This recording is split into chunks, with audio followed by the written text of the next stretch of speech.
Bismillah walhamdulillah wassalatu wassalamu ala rasulillah Sayyidina Muhammad ibn Abdillah wa alihi wa sahbihi wa man wala.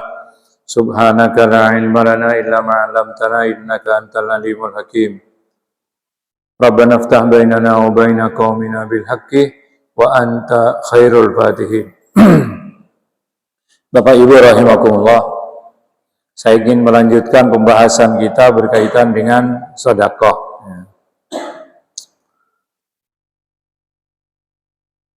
Di antara manfaat sedekah, kalau kemarin itu kan iftar as-saimin, memberikan buka bagi orang yang berpuasa. Rasulullah Shallallahu Alaihi Wasallam bersabda, as-sadaqatu burhanun. Sedekah itu bukti. Jadi kalau orang bersedekah itu menunjukkan bahwa orangnya itu punya iman. Karena sedekah itu adalah bukti iman. Ya, menunjukkan bukti orangnya itu beriman. Orang munafik itu enggak untuk sedekah.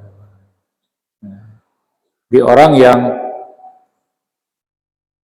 bersedekah itu menunjukkan bahwa andik bukti, sebagai bukti iman ada ke Allah Subhanahu wa taala. Percaya akan janji-janji Allah bahwa sedekah itu akan melipat gandakan apa yang kita punya. Gitu.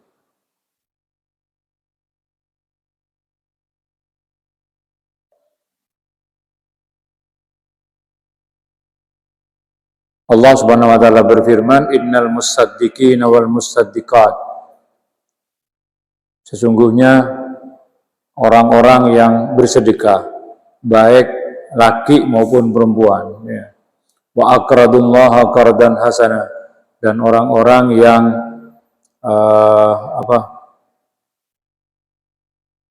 menyimpan kebaikan atau melakukan kebaikan karena Allah Subhanahu wa taala, yudha'af lahum, akan dilipat gandakan oleh Allah Subhanahu wa taala. Ini percaya. Tak sakapuna orang mungkin bertajar, walaupun itu firman dari Allah Subhanahu wa taala. Jasa guna orang yang sedekah akan dibalas oleh Allah berlipat. Berapa lipatannya? Kelipatannya berapa? Minimal 10. Minimal 10 gitu ya. Nah, orang yang bersedekah itu berarti menunjukkan apa? Bukti bahwa dia punya iman. Jadi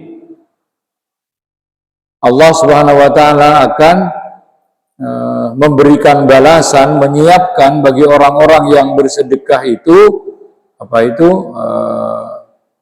balasan yang berlipat, baik di dunia maupun di akhirat. Gitu. Nah. Yang kedua, orang yang bersedekah itu berarti percaya kepada janji Allah dan tidak percaya kepada janji setan. Setan ini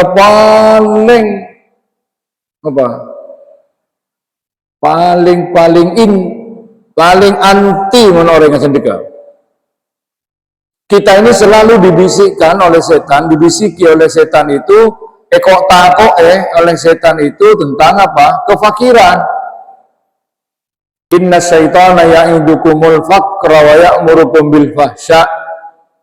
Setan itu selalu memberikan janji palsu kepada kita itu berkaitan dengan kefakiran. Jadi kalau ada orang mau sedekah itu setannya gak keren.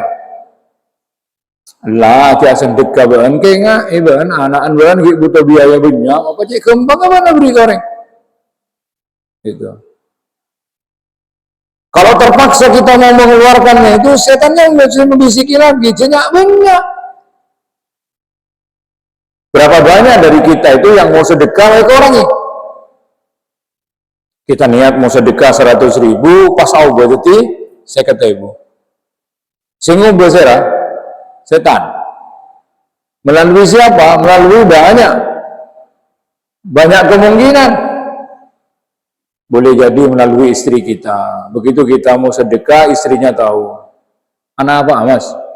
Menjak sedekah. Kenapa, Mas? 1.000. Wanya lo, kurangi, Mas. Ini kebelanjaan makin larang lebih. Kurangi. Iya. Wa ya'murukum bil fahsya, dan setan itu selalu menyuruh kita itu akan perbuatan-perbuatan yang jelek, perbuatan keji. Wallahu ya'idukum maghfiratan minhu wa fadla.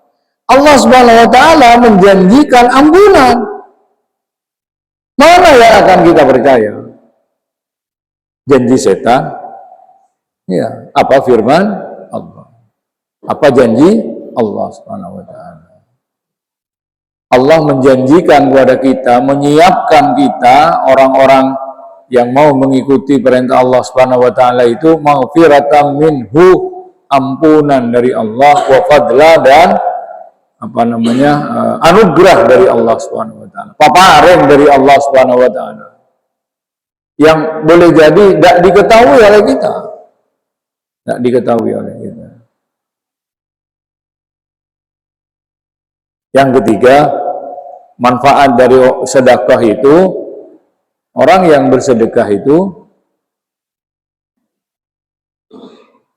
akan memperoleh pertolongan Allah kelak di alam mahsyar, di saat tidak ada pertolongan kecuali pertolongan Allah.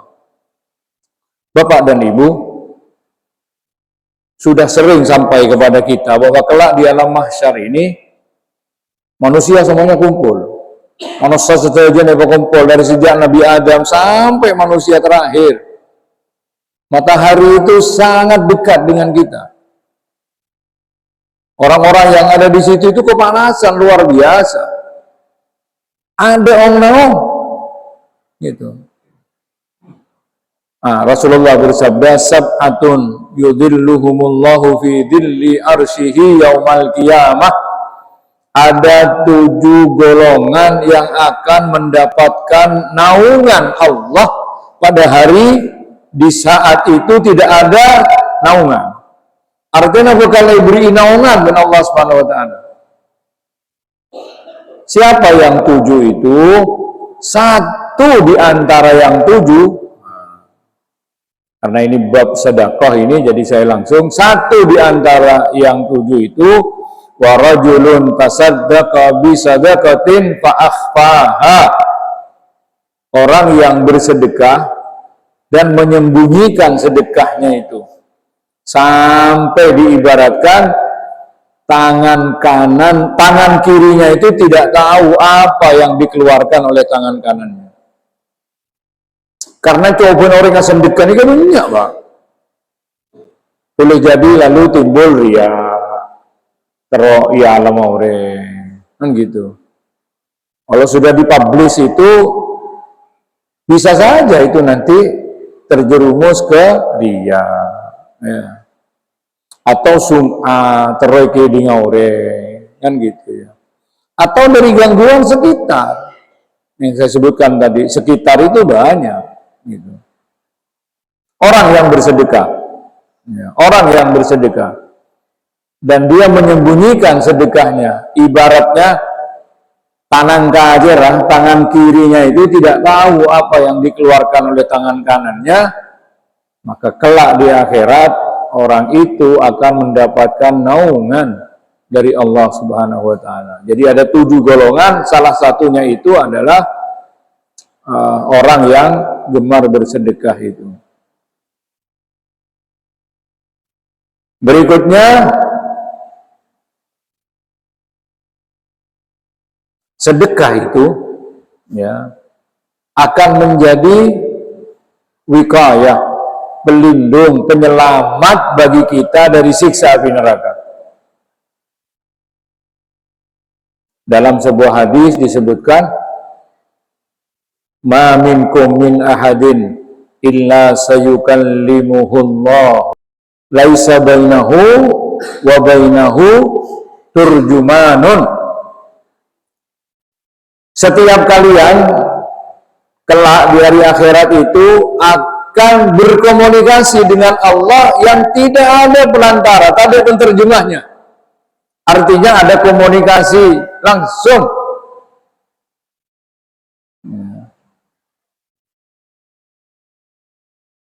Hamba ini melihat ke sisi kanan.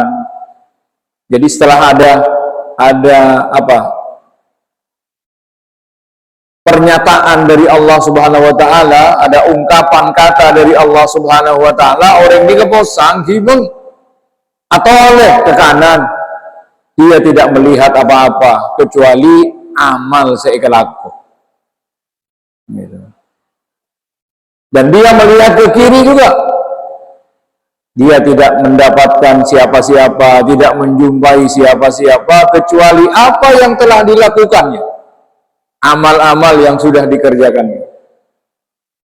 Kemudian dia melihat di sekitar dirinya,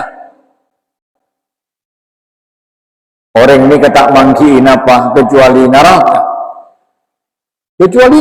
sifat dia muana. Lalu Rasulullah bersabda, "Fattakun nara walau bisyikki tamratin." Usahakan untuk bisa selamat, untuk bisa jauh dari neraka, sanaria bean asan deka kalaban sebiji atau setengah kurma. Ya. Berlindunglah kamu dari api neraka walau kamu bersedekah. Artinya kalau bersedekah tako aben deka api neraka senari aben asan deka kalaben sebeli korma atau setengah beli dari korma. Artinya korma situ ibaro dua. Artinya hadis ini menggambarkan betapa manfaat atau keutamaan ikan di orang bersedekah. Ya. Jadi luar biasa. Dalam riwayat lain disebutkan ada 3 hal. Ya. Engkau akan memberikan penjelasan dari ada 3 pernyataan yang akan dijelaskan oleh Rasul, fahfazuhu, hafalkan itu. Hafalkan itu yakni menjadi perhatian kita betul untuk kita kerjakan. Mana qasama lu abdin min sadaqatin. Yang pertama, tak bekal korang harta kebulah keluar untuk sedekah. Tak bekal korang harta kebulah keluar untuk sedekah. Ini lagi-lagi abali kepada urusan imannya. Kalau kita ada iman tidak bisa. Karena kalau menurut hitungan matematika itu mau keluar berarti kurang. Gitu.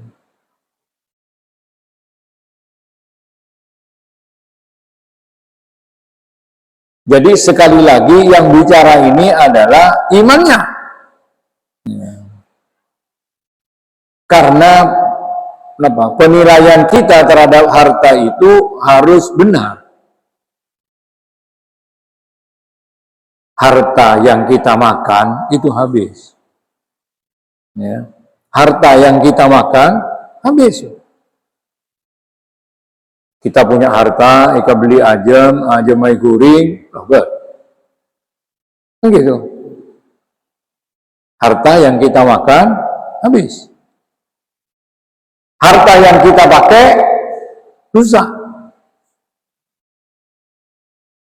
Di harta, ika beli mobil, ya bita-bitan mobilnya rusak. Gitu. Andi harta, ika beli kalampi yang kuy, bita-bitan rusak. Gitu. Lalu yang sejatinya harta kita itu yang mana? Harta yang kamu sedekahkan di jalan Allah, itulah hartamu. Jadi kalau ada orang punya uang 1 juta misalnya, lalu yang disedekahkan itu 100.000, berarti harta kita yang sebenarnya itu yang 100.000 itu. Karena sisanya kita tidak tahu untuk apa. Kalau sisanya itu digunakan untuk makan, ya akan habis. Kalau digunakan untuk pakaian, ya akan rusak.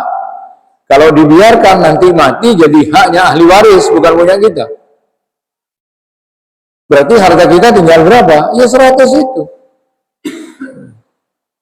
Semakin banyak disedekahkan, berarti harta kita semakin banyak. Itu yang pertama. Yang kedua, tidaklah seorang hamba dizalimi oleh orang lain, karena orang ini banyak. Komunikasi kita antara situng dan situng, ini kan tak ada. Bisa saja bodoh orang kan aja dengan kita, tak senang dengan kita. Tidaklah seorang hamba dizalimi lalu dia sabar atas kezaliman itu, kecuali Allah Subhanahu wa taala menambahinya kemuliaan. Maafkan itu orang yang menzalimi kita, maka Allah akan memulja kita. Allah akan meninggikan derajat kita.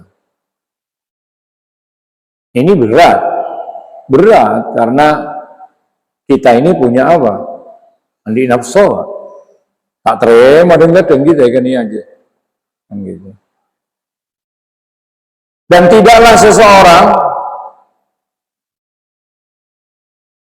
menciptakan sarana untuk kepentingan minta-minta kepentingan apa? Orang nyari okara untuk bisa minta ke orang lain untuk kepentingan apa? Bukan minta untuk kepentingan agama.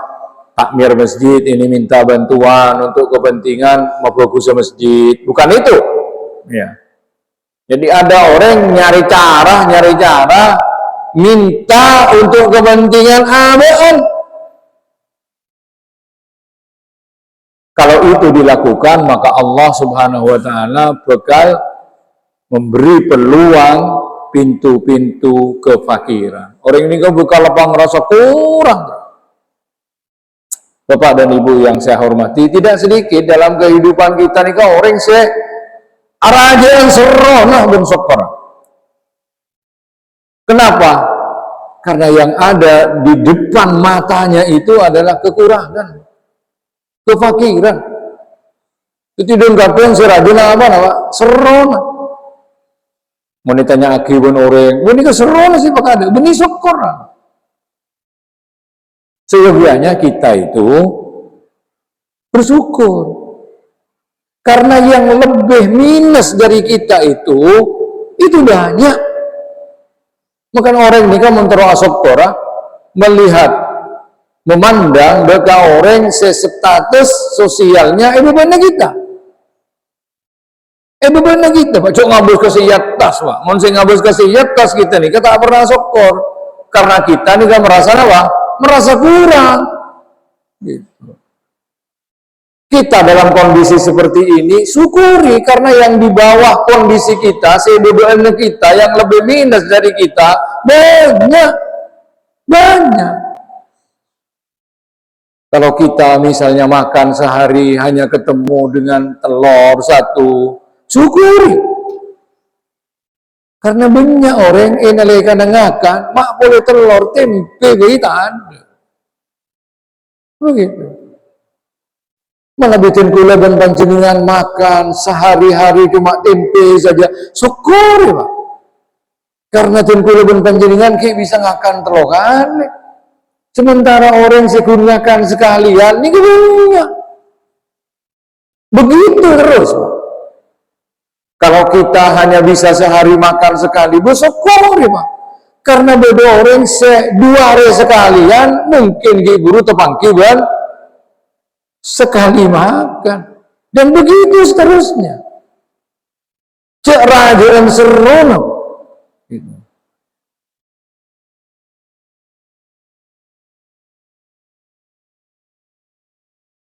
biasakan diri kita nikah bersyukur. Ya. Bahkan ungkapan alhamdulillah itu dikategorikan apa? Sebaik-baik doa, sebaik-baik puji dekat Allah Subhanahu wa taala. Sebagus-bagus doa yang kini ka alhamdulillah. Kalau ditanya ketina penom kabar nom, ya lah elok nggak dia. Jangan, ya alhamdulillah, karena saya lebih elok beri alum banyak, banyak. Jangan mengecilkan nikmat yang Allah berikan kepada kita. Boleh jadi pada satu sisi seperti itu, tapi di sisi yang lain kita tidak tahu, tidak tahu. Ya.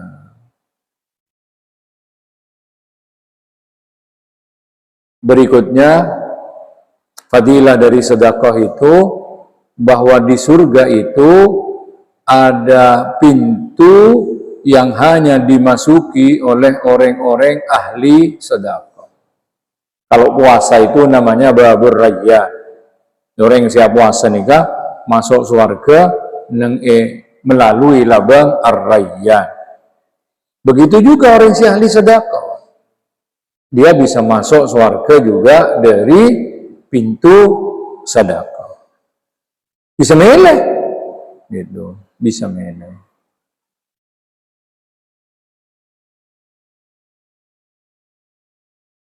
Ya, itu saja yang bisa saya sampaikan.